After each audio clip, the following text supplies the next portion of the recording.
오늘 본문은 예수님이 십자가 지시기 전 마지막으로 제자들과 함께 하시는 장면입니다. 학자들은 오늘 본문이 자정을 조금 넘긴 밤 12시, 새벽 1시 그 정도의 시간으로 보고 있습니다. 가룟 유다는 요한복음 13장의 최후의 만찬에서 이미 예수님을 떠났고 예수님은 이제 남은 11 제자들과 마지막 시간을 보내십니다. 예수님이 십자가 지시기 전 마지막 시간에 사랑하는 제자들을 위해 무엇을 하는 줄 아십니까? 그들을 위해 기도해 주십니다. 오늘 본문은 예수님이 기도하시는 장면입니다. 17장 1절을 보십시오.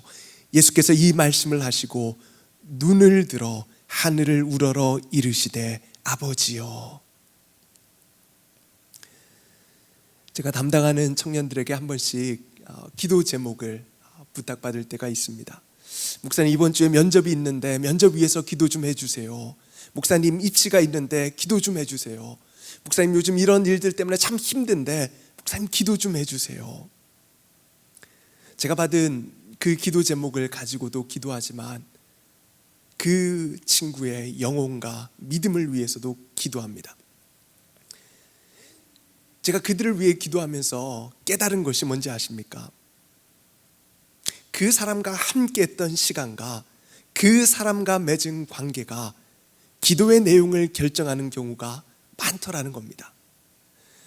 하나님 함께 선교했던 이 청년의 심령에 계속해서 선교의 열정을 부어주셔서 어느 자리에 있든지 선교사적인 삶을 살게 해주옵소서. 예수님의 제자로 살고자 하는 이 꿈을 가지고 리더로 섬기는 이 청년의 심령에 하나님 이 열정을 계속해서 부어주옵소서. 성령님, 이 청년이 어릴 때 이런 상처를 겪지 않았습니까? 가정에서 이런 상처가 있지 않습니까? 성령님 좀 도와주옵소서. 그 사람을 위한 기도의 내용이 제가 그 사람과 맺었던 관계와 무관하지 않더라는 겁니다. 아더 핑크 목사님은 오늘 본문을 주의하며 이렇게 말합니다. 예수님께서 그의 제자들을 위해서 기도드리시는 근본적인 이유가 제시되어 있다. 그것은 그들이 그와 맺고 있는 관계 때문이다. 예수님께서는 여기 이 세상에 남겨져 있는 그의 제자들을 위해 기도하시며 그들이 그와 맺고 있는 그 관계를 근거로 하여 그들에게 필요한 몇 가지 사실들을 제시하고 있다. 오늘 예수님은 마지막 시간에 사랑하는 제자들을 위해 기도하십니다. 예수님이 제자들을 위해 기도하시는 근본적인 이유와 내용은 다른 것이 아니라 그들이 예수님과 맺고 있는 관계입니다. 여러분, 관계입니다. 신앙생활은 예수님과의 관계입니다. 그 관계를 근거로 하여 예수님이 제자들에게 필요한 것들을 기도하고 계십니다. 우리 21절 말씀 같이 한번 읽어봅니다. 21절입니다. 시작.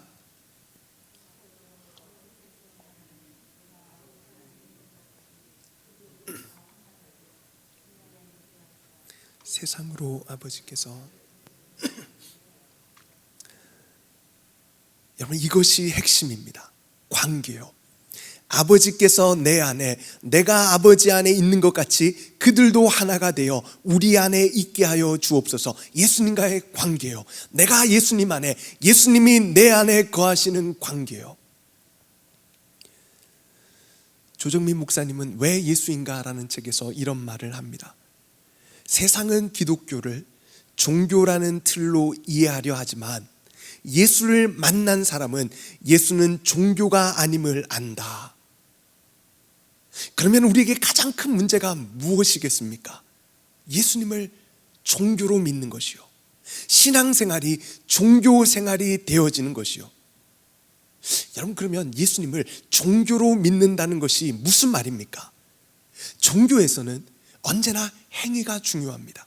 그 행위들을 통해 내가 공덕을 쌓는 겁니다.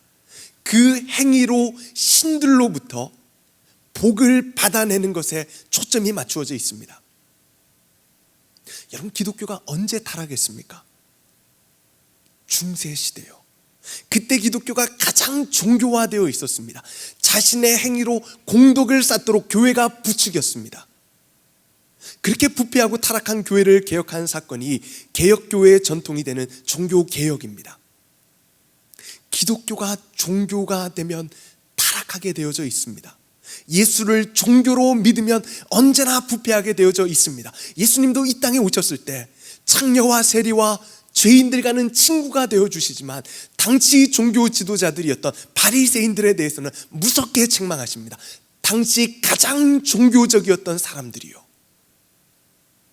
여러분, 기독교가 종교가 되면 왜 타락하게 되는 겁니까? 왜 예수를 종교로 믿는 것이 이토록 위험합니까? 예수님을 종교로 믿는다는 것은 내가 내 삶의 주인인 체계에서 나의 노력과 행위로 예수님으로부터 복을 받아내겠다는 겁니다. 내가 주인입니다. 그렇기에 예수님 뜻보다 내 뜻이 더 중요합니다. 예수님은 도구에 불과해집니다. 내 뜻, 내 소원을 이루기 위한 도구요. 내가 원하는 복을 받아내기 위해 내가 어떠한 행위들을 하는 것에 점점 더 초점이 맞추어집니다. 그런데 기독교는 종교가 아니라 관계입니다. 기독교는 종교가 아니라 관계입니다. 죄송합니다. 댁에서 예배 드리시는 분들도 저를 따라 한번 선포해 보시겠습니까? 종교가 아니라 관계다. 종교가 아니라 관계다. 여러분, 종교가 아니라 관계입니다. religion이 아니라 relationship입니다. 예수님을 만난 자들은 예수가 종교가 아니라는 것을 단번에 압니다. 예수님을 참으로 만난 자들은 그분을 절대로 종교로 대할 수 없음을 직관적으로 압니다. 그래서 언제나 우리에게 필요한 것은 예수님을 만나는 일입니다. 예수를 만나면 압니다. 예수가 내 삶의 주요 그리스도인 것을 압니다. 내 삶의 주인은 내가 아니라 예수님인 것을 압니다. 내 삶의 구원의 존재는 돈이 아니라 세상이 아니라 사람이 아니라 그리스도 되시는 예수님인 것을 압니다. 예수를 만난 자들은 압니다.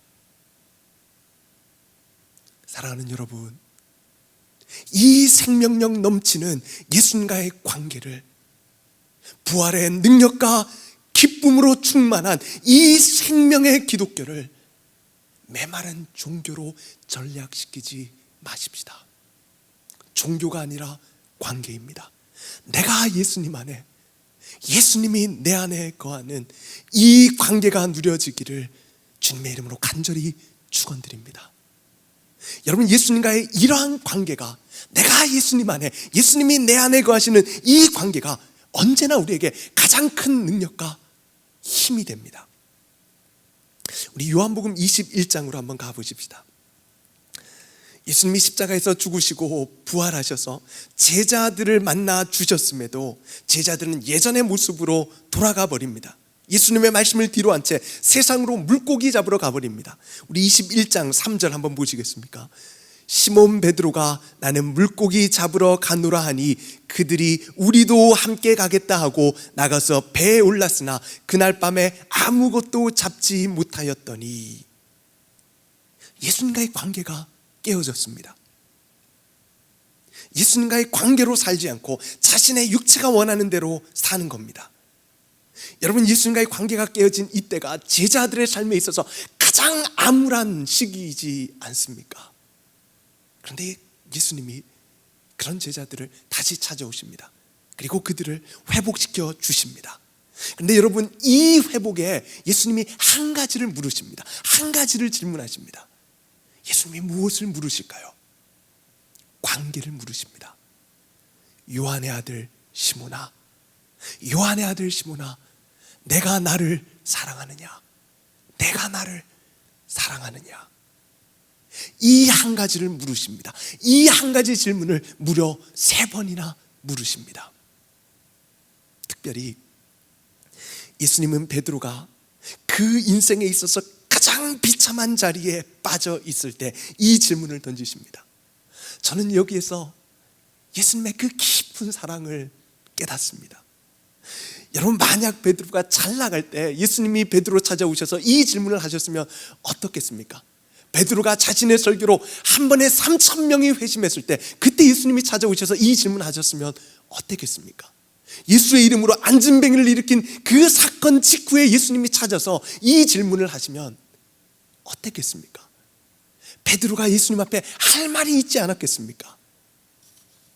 그런데 지금은 어떤 상황입니까? 예수를 모른다고 부인하고 욕하고 예수님을 버리고 자신의 욕망을 쫓아 다시 예전의 모습으로 세상의 물고기 잡는 자리로 돌아와 있습니다. 그런 자리에서 예수님이 요한의 아들 시몬아, 요한의 아들 시몬아, 내가 나를 사랑하느냐라고 물으십니다. 나의 어떠한 행위나 성취나 내가 가진 어떠한 것으로 예수님 사랑한다고 고백하지 못하게 만드십니다. 오늘 베드로는 자신의 어떠함이 아니라 전적으로 철저하게 예수님의 은혜를 의지해서 이 질문에 대답할 수밖에 없습니다.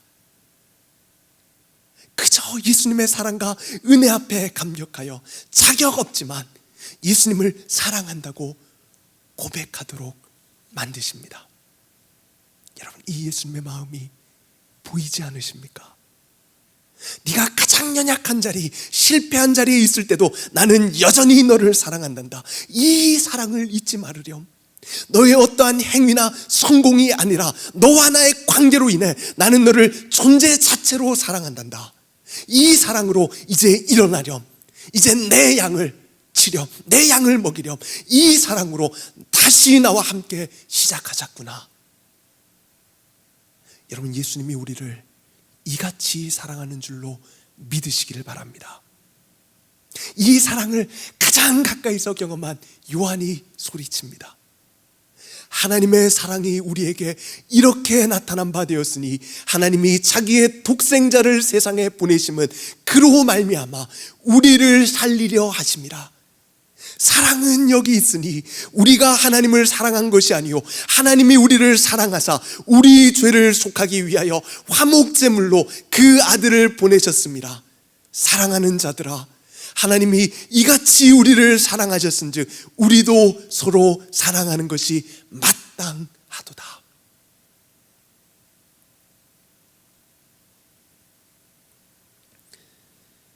여러분, 요즘 예수님과 어떠한 관계 가운데 계십니까?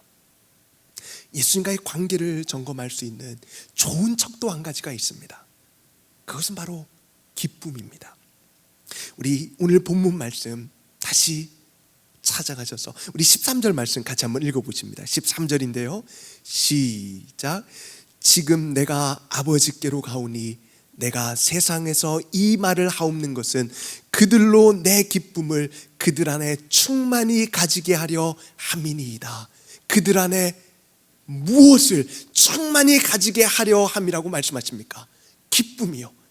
아버지께서 내 안에, 내가 아버지 안에 있는 것 같이 그들도 내 안에 있게 하사 내 기쁨을 그들 안에 충만히 가지게 하옵소서. 아버지와의 사귐에서 오는 그 기쁨을 우리에게 주시겠다는 겁니다. 한 목회자는 기쁨이 없는 비참한 그리스도인이라는 말 자체가 모순이라고 말합니다. 왜냐하면 그리스도인에게 기쁨이 없는 이유는 다른 것이 아니라 지금 그가 하나님 아버지와 교제하고 있지 않기 때문이라는 겁니다. 여러분, 기독교는 종교가 아니라 관계라고 말씀드렸습니다. 그런데 기쁨이 없는 이유는 하나님 아버지와 관계가 없기 때문이라는 겁니다. 기독교는 하나님 아버지와의 관계인데 그 관계가 없다는 것은 여러분 모순이지 않습니까? 하나님 아버지와의 인격적이고도 친밀한 관계는 언제나 우리에게 영적인 기쁨을 가져다 줍니다. 예수님과 교제하는 이 예배의 시간은 우리에게 세상이 줄 수 없는 기쁨을 선사해 줍니다. 그렇기에 기쁨이 없는 비참한 그리스도인이라는 말은 모순이 맞습니다. 관계를 잃어버렸다는 겁니다. 하나님과의 마땅히 누려야 될 하나님 아버지와의 예수 그리스도와의 그 친밀하고 사랑의 인격적인 관계를 잃어버렸다는 겁니다. 여러분, 오늘 정직하게 우리의 영혼을 점검해 보십시다. 주님과 교제하는 이 예배 시간에 주님이 주시는 기쁨이 있으십니까? 나를 위해 십자가 지시고 부활하신 그 예수를 믿는 믿음으로 새 생명 주신 이 은혜를 생각할 때 주님과의 교제와 하나님 아버지와의 그 기도의 시간에, 찬양 시간에, 말씀을 듣는 시간에 세상이 줄 수 없는 이 기쁨이 정말로 내 영혼 깊은 곳에서 터져나오며 흘러가고 있습니까? 주님 나와 동행을 하면서 나를 친구 삼으셨네. 우리 서로 받은 그 기쁨을 알 사람이 없도다.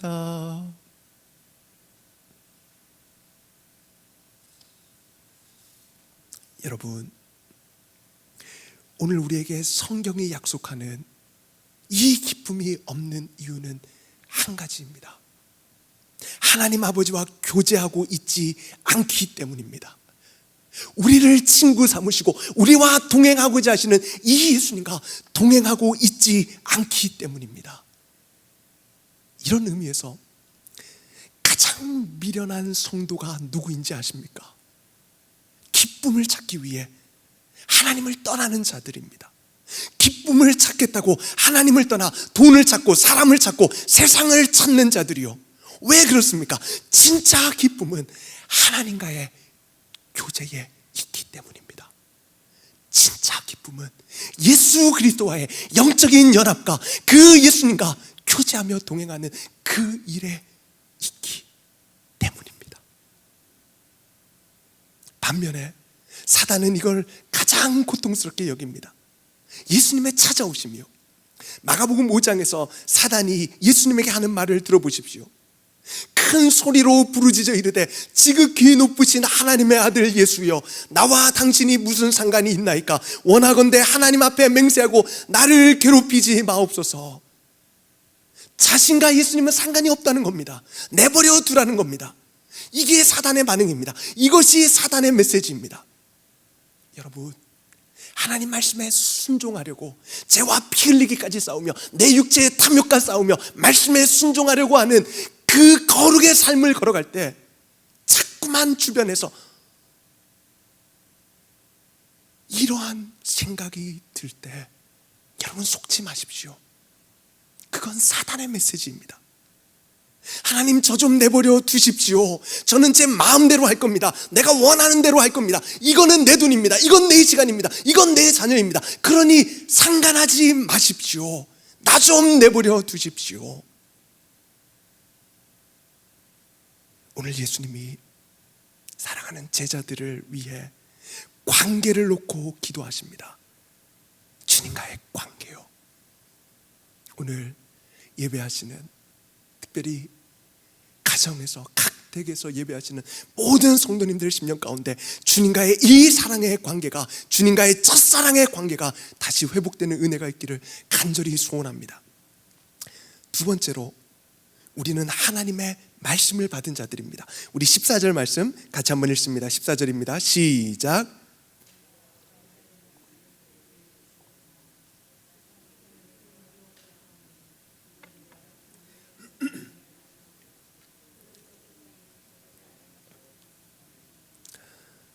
우리는 말씀을 받은 자들입니다. 내가 아버지의 말씀을 그들에게 주었사오매. 우리가 받은 이 말씀은 장식품이 아닙니다. 이 말씀은 우리의 삶의 실제적인 표대요, 우리가 걸어가야 할 길이 됩니다. 그러하기에 교회의 가장 큰 위기는 언제나 이 말씀을 잃어버리는 겁니다.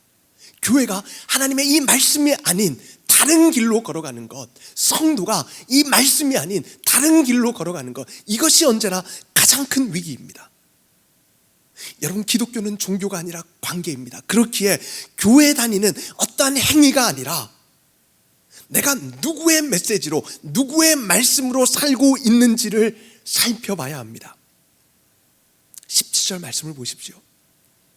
그들을 진리로 거룩하게 하옵소서. 아버지의 말씀은 진리니이다. 하나님 아버지의 말씀은 진리입니다. 이 진리로, 이 하나님의 말씀으로 우리를 거룩하게 하십니다. 여러분, 우리의 진정한 목적은 행복이 아니라 거룩입니다. 우리는 행복을 쫓는 자들이 아니라 거룩을 쫓는 자들입니다. 그런데 오늘 본문에서 우리는 이 거룩함이 하나됨과 연결되어져 있는 것을 보게 됩니다. 11절을 보십시오. 나는 세상에 더 있지 아니하오나 그들은 세상에 있사옵고 나는 아버지께로 가옵나니 거룩하신 아버지여 내게 주신 아버지의 이름으로 그들을 보전하사 우리와 같이 그들도 하나가 되게 하옵소서. 세상으로부터, 악에서부터 보전해 주시는 것과 하나가 되는 것이 연결되어져 있습니다. 찰스 윈돌 목사님은 이렇게 말합니다. 여기서 나는 이 둘의 연관성을 보지 않을 수 없다. 유명한 학자인 레슬리 유비긴도 말합니다. 거룩함과 하나됨은 교회가 택할 수 있는 선택사항이 아니다. 예수님이 이 악하고 음란한 세상에서 제자들을 보전해 줄 것을 기도하며 그들이 하나가 되게 해달라고 기도하십니다.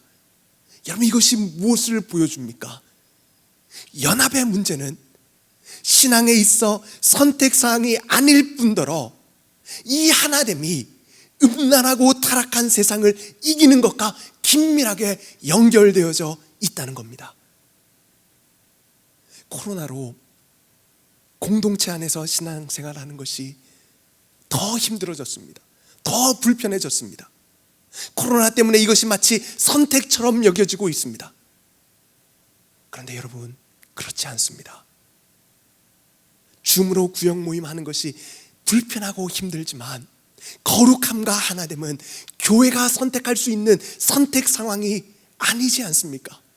예수님이 기도 가운데 우리에게 보여주시는 중요한 원리가 무엇입니까? 공동체 없이 신앙생활 하겠다는 것은 단순히 연합의 문제만 영향을 끼치는 것이 아니라 악에서 보존되고 세상에서 승리하는 삶과 연결되어져 있다는 겁니다. 그래서 예수님이 이 기도를 하십니다. 연합됨 없이 보존됨을 원하는 것은 모순입니다. 사랑하는 여러분, 예수님의 유언과 같은 이 마지막 기도에 조금 더 마음을 열고 공동체에서 함께 신앙생활 해 가십시다. 마지막 세 번째로 예수님의 이 기도는 반드시 응답됩니다.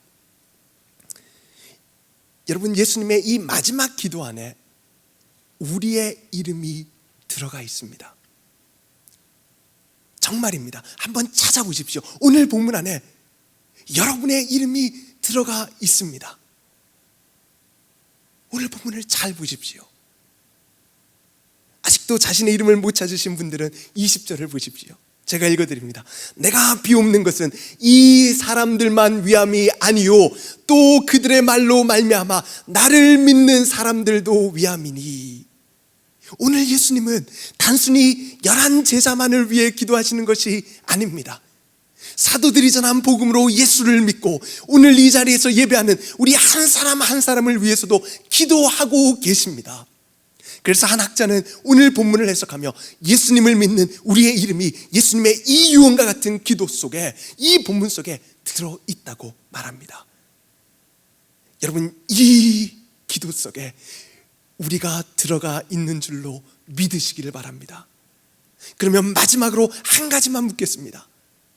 여러분, 이 예수님의 기도가 응답되었겠습니까? 안 되었겠습니까? 요한복음 13장부터 17장은 다락방에서 해주신 예수님의 말씀으로 한 단위로 묶여져 있습니다. 그래서 이 13장부터 17장을 다락방 강화라고 부릅니다. 13장에서 예수님은 제자들의 발을 씻겨주십니다. T.G. 벨럿이라는 학자는 이렇게 말합니다. 13장에서 예수님은 한 손을 그의 성도들의 더러운 발 위에 얹으셨고, 여기 17장에서는 다른 한 손을 아버지의 보좌 위에 얹으신다. 13장에서 예수님은 허리를 동여매시고 우리의 발을 향해 몸을 굽히셨고, 17장에서는 눈을 들어 아버지의 얼굴을 바라보고 계신다. 그 다음 잘 들어보십시오. 하나님의 깨끗하신 보좌와 우리의 더러운 발 사이에 놓여있는 전적인 거리감을 완전히 없애시는 분께서 우리를 위하여 간청하신 것이 거절될 리가 있겠는가? 모든 것은 틀림없이 허락될 것이다. 여러분, 예수님의 이 기도가 거절될 리가 없습니다. 모든 것은 허락되었고 모든 것은 응답되었습니다. 그런데 이 기도 안에 우리가 들어가 있지 않습니까? 오늘 이 예수님의 기도 안에 우리의 이름 하나하나가 들어가 있지 않습니까? 그들로 내 기쁨을 충만히 가지게 하옵소서. 내가 아버지의 말씀을 그들에게 주었으니 말씀으로 그들을 거룩하게 하옵소서. 아버지께서 내 안에, 내가 아버지 안에 있는 것 같이 그들도 하나가 되어 우리 안에 있게 하옵소서. 여러분, 예수님의 이 기도는 반드시 응답됩니다. 반드시 성취됩니다. 그런데 이 기도 안에 우리의 이름이 들어가 있습니다. 이 성취되는 예수님의 기도 안에 우리가 들어가 있습니다. 그러니 여러분, 이제 예수님의 유언과 같은 이 기도와 같이 예수님과의 바른 관계 안에 사십시다. 내가 예수님 안에, 예수님이 내 안에 거하시는 이 관계 안에서 살아가십시다.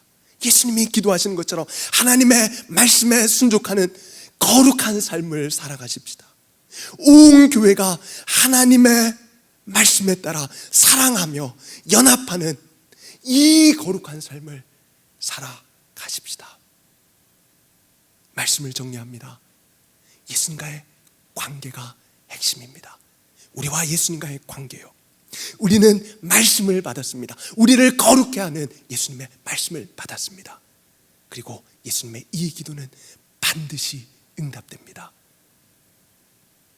이 믿음 가지고 오늘 주님의 기도에 아멘으로 화답하시며 이런 근사한 삶으로 나아가기를 결단하는 귀한 은혜 있기를 주님의 이름으로 축원드립니다. 같이 한번 기도하시겠습니다.